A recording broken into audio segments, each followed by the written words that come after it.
Here on Get Up, Kevin Nagandi with you, Kay Perk and Vince as well. And the shocker of the night, it is no doubt an upset. No one expected this. No one in Philly. Celtics, Sixers, Boston up 1-0 in the series. Jaylen Brown going for the shot. It's blocked. The Celtics get the rebound. Jason Tatum there. He had 19 and 14 rebounds. They cut the deficit to 4. The difference in this game, though, Kay Perk, what did you see? To me, it was more so the 76ers making shots, especially VJ Edgecombe.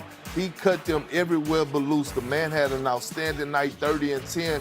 Obviously, Tyrese Maxey utilizing the pick and roll and getting to his spots, playing at the level that he plays at all the time, that all NBA level. Maxey chirping to the crowd. You see the emotion. He was aggressive, and so was this guy. 20-year-old VJ Edgecombe and winking to the camera.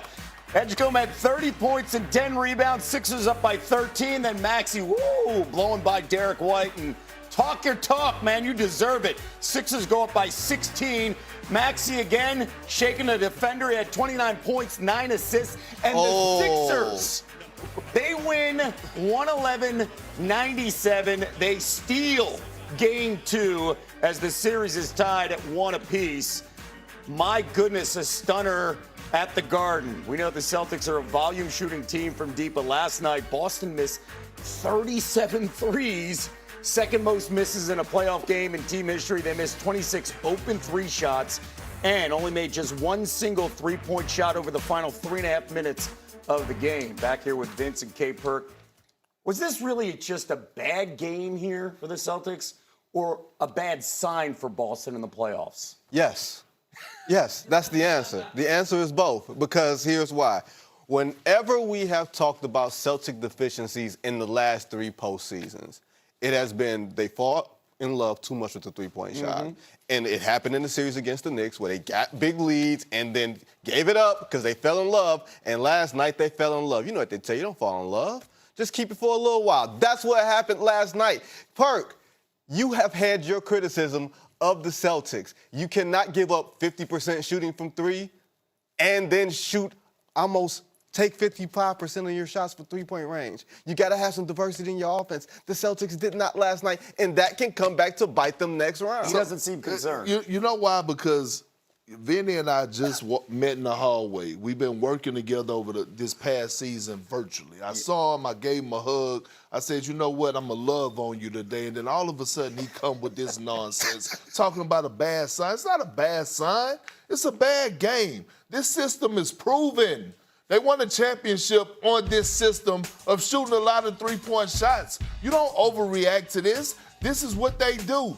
And then the next night, they could come back, and all of a sudden, they back to normal. This is the Joe Mazzulla system. He's going to live by the 3, die by the 3. Here's my concern about the game last night. VJ Edgecombe, Tyrese Maxey, 59 of the 111 points. The defensive side, the Celtics are known for what? 2-way players. Jaylen Brown, Derek White, Tatum.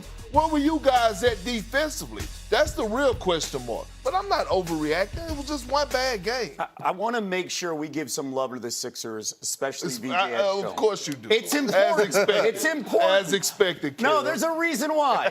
Because this is Edgecombe's second career playoff game, and look at the list he joined.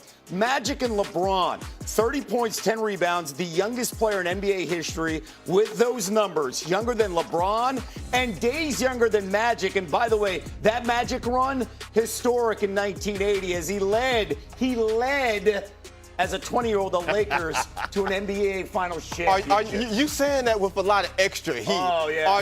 He broke my heart in Game 6. He broke my heart in Game 6. What he did with Kareem Hurt. Edgecombe, though, was fearless. And Maxey's been waiting for a guy like that who's fearless with him on the court. Yeah, we've been saying for so long what happens when Paul George gets right and Joel Embiid gets right.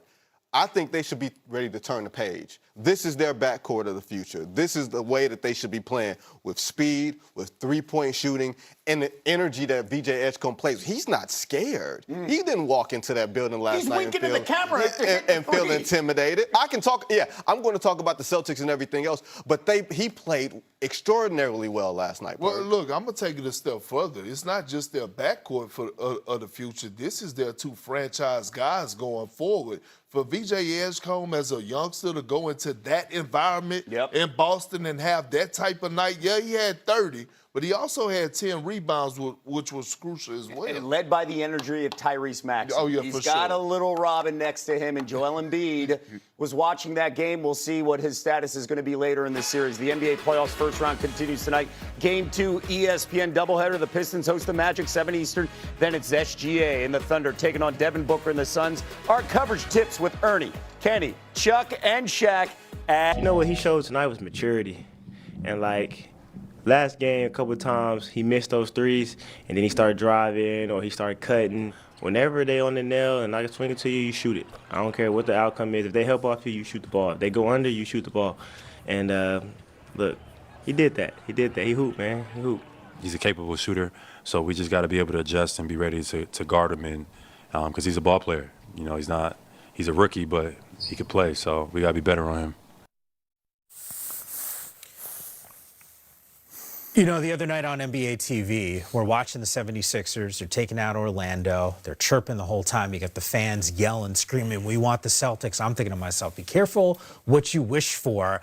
They lose game 1, and then they respond here. Rudy, I feel like there's a level of confidence, especially in this backcourt for Philadelphia, where they got to be saying to themselves, you know what? Coming back to Philly here, 1-1, we got a great opportunity to potentially even win the series. Yeah, I mean, Boston is a champion, so you know you don't have to worry about their confidence. They can lose a game and still feel like they're up. It's really about the teams like the Phillies and the Portland Trailblazers, teams like that now have more confidence knowing that they went in their home and stole a win. Because, like you said, IT, like we said all day, the series doesn't start till somebody loses at home, and these are big wins for both of these teams. And now you gave a rookie confidence. Now Maxey has confidence in the playoffs, and all those other guys are kind of like playing as if they're in this series. So this is a big confidence booster for Philadelphia. What does it do from a Philly perspective, more specifically a rookie like VJ Edgecombe, who doesn't play great in game 1 and then responds with 30 and 10? He's already confident. He doesn't lack that. He's got the moxie when he's out there. But mentally, to do it in the postseason, how does that change the calculus for him? I mean, it changes everything. Like, I bet after game 1, he just felt so bad. Because when you're young, like, you have those emotions, and your emotions go up and down, especially if you're not playing well or if you're playing well. And I bet after game 1, he went to the drawing board, watched film with his coaches, and figured out, you know, what he can do to make an impact, whether that's scoring, whether that's putting pressure on the defense every time down. And then game 2, like Maxey said, every time I drive to the hole and another guy helps, be ready to knock that down. Continue to shoot. If you have one of your best players, whether it be Maxey, Paul George, the head coach, giving you that confidence to keep shooting when you're not making those, that's half the battle right there. So he's seen a few shots go in early.